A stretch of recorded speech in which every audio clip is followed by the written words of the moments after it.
আরেকটি গুরুত্বপূর্ণ টপিক, আপনারা শুনলে খুবই অবাক হবেন যে জন্মান্তর কী জিনিস, অর্থাৎ ইহজন্ম পরজন্ম বলে কিছু কি আছে। আজকে সেই নিয়ে আলোচনা করব। দেখুন, মানব জীবন জন্মগ্রহণ করেছি আমরা ৮৬ লক্ষ যোনি পার করার পরে। এটা আপনার ভগবদ্গীতায় পড়ে থাকবে। ৮৬ লক্ষ যোনি অতিক্রান্ত হওয়ার পরে আমরা এই পবিত্র মানব জীবনকে পেয়েছি। তা আমাদের প্রত্যেকের উচিত এই মানব জীবন যাতে সার্থক হয় সেই চেষ্টা করা। আমরা উৎকৃষ্ট প্রাণী, জীবগুলো কোটি কোটি জীব রয়েছে, কীট পতঙ্গ রয়েছে, পাখি রয়েছে, জীব জানোয়ার রয়েছে, তার মধ্যে উন্নত মস্তিষ্ক একমাত্র মানুষ। আর আজকে এই মানুষই সমাজের যত গরিত কাজকর্ম করে চলেছে, যত অন্যায় অবিচার করে চলেছে, এবং সে অনুযায়ী সে ফলভোগও করছে। কিন্তু একটা জিনিস সকলের মনে চিন্তা করে আপনারা অবাক হবেন যে আমরা যে জন্মগ্রহণ করেছি, এই জন্মগ্রহণের পিছনে কিন্তু একটা উদ্দেশ্য আছে। উদ্দেশ্যটা কার? না, উপরওয়ালা ভগবান শ্রীকৃষ্ণ। উনি কিন্তু প্রতিটা জীবকে পৃথিবীতে জন্মগ্রহণ করিয়েছেন তার পূর্বজন্মের কৃতকর্মের ফল হিসাবে। সে যেরকম কাজ করেছে তার সেরকম জন্ম হয়েছে। তো আমাদের প্রত্যেকের জীবনেই এই ইহজন্ম পরজন্ম, আমরা তো মাঝে মাঝে চিন্তা করে এটা অবাক হয়, আচ্ছা অমুক ব্যক্তি এত বড় লোক হলো কী করে, অমুক ব্যক্তির কাছে এত পয়সা এলো কী করে, এত বিত্তশালী হলো কী করে, সে এত সুন্দর কেন, বা সে এত সুন্দরী কেন, সে এত বুদ্ধিমান কী করে হলো, আমি তো হতে পারিনি। এই দৃষ্টিভঙ্গি অনেকের মনে আসতে পারে, কিন্তু এটার পিছনে একটা কারণ রয়েছে। ভগবদ্গীতায় বলা আছে যে কোনো কারণ ছাড়া পৃথিবীতে কিছু ঘটে না। আমার নির্দেশ ছাড়া গাছ থেকে একটা পাতাও ঝরে পড়ে না। এটা ভগবান শ্রীকৃষ্ণ ভগবদ্গীতায় বলে গেছেন। যার শিক্ষা তিনি কুরুক্ষেত্রের যুদ্ধে অর্জুনের সারথি হয়ে অর্জুনকে দিয়েছিলেন।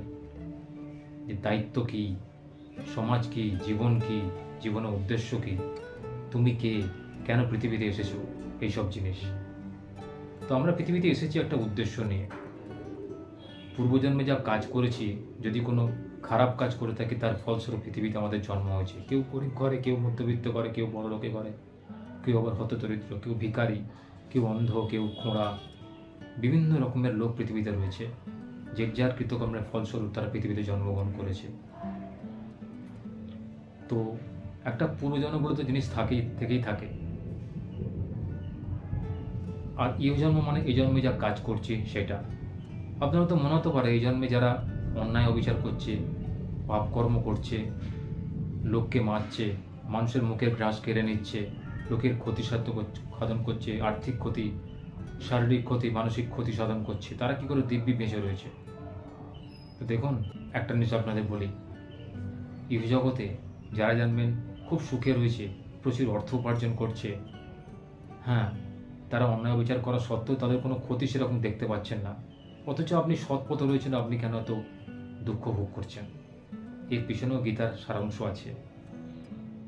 যারা সৎকর্ম করে তারা কিন্তু দীর্ঘদিন বিনা অন্নে মরে না, কিন্তু যারা অসৎকর্ম করে তাদের প্রদীপ দপ করে জ্বলে ওঠে, আবার প্রয়োজনে দপ করে নিভেও যায়। তাদের জীবন কিন্তু কণ্টকাকীর্ণ। আজ ভালো তো কাল খারাপ, কাল ভালো তো পরশু খারাপ। কিন্তু আপনার যদি সারা জীবন কষ্ট করে চলতে হয়, আপনি কঠোর পরিশ্রম করেন, সৎ পরিশ্রমী, আপনার মুখের অন্ন কেউ কেড়ে নিতে পারবে না, এটুকু গ্যারান্টি। এ বিষয়ে আমার একটা ভিডিও আছে, আগে ভিডিওটা দেখে নেবেন। হচ্ছিল ইহজন্ম আর হচ্ছে পরজন্ম। ইহজন্ম মানে হচ্ছে এই জন্মে আমরা কি হয়েছি। আমরা এই যে ইহজন্মে যে ফলভোগ করছি সেটা ক্যারি ফরওয়ার্ড, মানে পূর্বজন্ম থেকে ক্যারি ফরওয়ার্ড হয়ে আমরা এই জন্মে ফলভোগ করছি। যে যেরকম কর্ম করেছি সেই অনুযায়ী আমাদের জন্মগ্রহণ হয়েছে। আর এই জন্মে যা কাজ করব সেটা কিন্তু ক্যারি ফরওয়ার্ড হবে আমাদের পরের জন্মে। এরকম যতদিন না আমাদের পাপ কর্ম একদম নিঃশেষ হচ্ছে, জিরোতে চলে আসছে, ততক্ষণ কিন্তু আমাদের পৃথিবীতে জন্মগ্রহণ করে যেতে হবে। এবং সেটা হতে পারে মানব হয়ে, পশু হয়ে, কীটপতঙ্গ হয়ে, কিংবা নিকৃষ্ট শ্রেণীর প্রাণী হয়ে, কিন্তু জন্ম আমাদের নিতেই হবে। এটাই গীতার সারাংশ। তুমি যতক্ষণ না একটি 100% সৎ লোক হচ্ছ, নির্ভেজাল লোক হচ্ছ, ততদিন তোমার স্থান স্বর্গে হবে না, ততদিন তোমাকে নরক যন্ত্রণা ভোগ করতে হবে। এটা সবাইকেই মেনে নিতে হবে। তাই বলি, ইহজন্মে যারা বেঁচে রয়েছেন, যারা এই মুহূর্তে ভিডিও দেখছেন, তারা একটা কথা মনের মধ্যে ঢুকিয়ে নিন যে আপনি যে ধরনের মানুষ হন না কেন, উচ্চ নিচ, ধনী দরিদ্র, গরিব বড়লোক, যেই হন না কেন, কাজ আপনাকে করতে হবে এবং সমাজের পক্ষে উপকারী কাজ করতে হবে, দেশের কাজ, দশের কাজ করে যেতে হবে। যে যত সৎকর্ম করতে পারবেন, লোকের উপকার করতে পারবেন, জানবেন আপনারা পুণ্য কামাবেন। আর এর বিপরীত করলেই কিন্তু জীবনে অশান্তি নেমে আসবে। তাই যতদিন পৃথিবীতে রয়েছেন সৎকর্ম করার চেষ্টা করুন, যাতে ইহজন্মের কৃতকর্মের ফল আপনারা পরজন্মে গিয়ে ভোগ করতে পারেন। এইটুকু ছিল বক্তব্য। ইহজন্ম পরজন্মের যে তফাৎটা সেটা আপনাদের বুঝিয়ে দিলাম। আশা করছি বুঝতে পারলেন।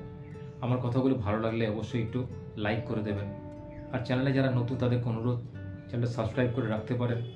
জীবনে অনেক কিছু শিখতে পারবেন।